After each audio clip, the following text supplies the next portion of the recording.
Hello, good afternoon and welcome to today's briefing. I'm pleased to be joined by Professor Steve Powers, the National Medical Director at NHS England.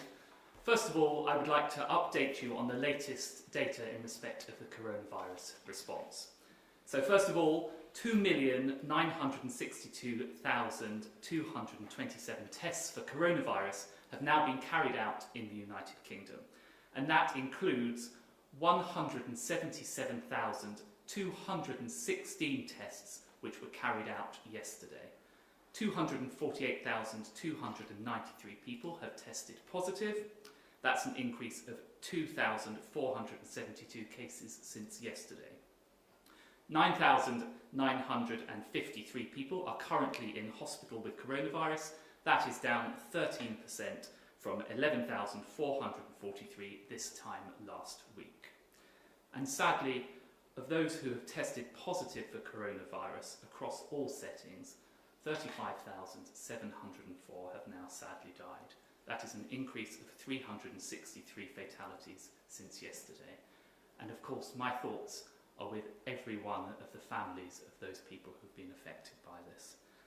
But I'd now like to provide an update on some of the crucial work taking place behind the scenes to support and protect the things that give our lives added meaning, such as sport, art, tourism, and our charities, music and theatres.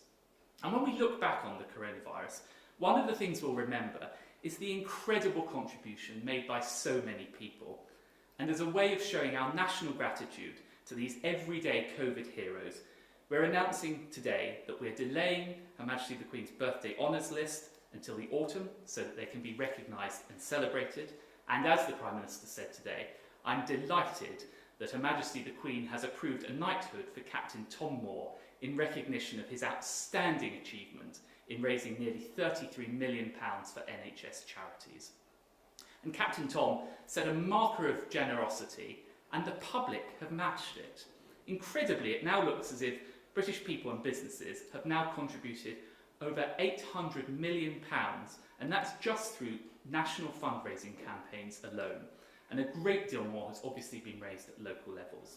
And as the British people have generously given their time and their money, the government has sought to back them every step of the way. So we promised to match every penny raised by the BBC's Big Night In campaign, and after a fantastic public response, I'm delighted to announce today that over £70 million is now being distributed by Comic Relief, Children in Need and the National Emergencies Trust to charities on the front line.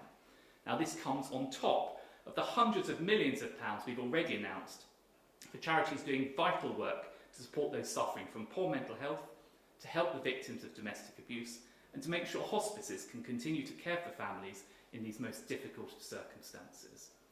And today, I'm pleased to confirm that the government's dedicated support scheme for small and medium-sized charities, the Coronavirus Community Support Fund, will open for applications this week.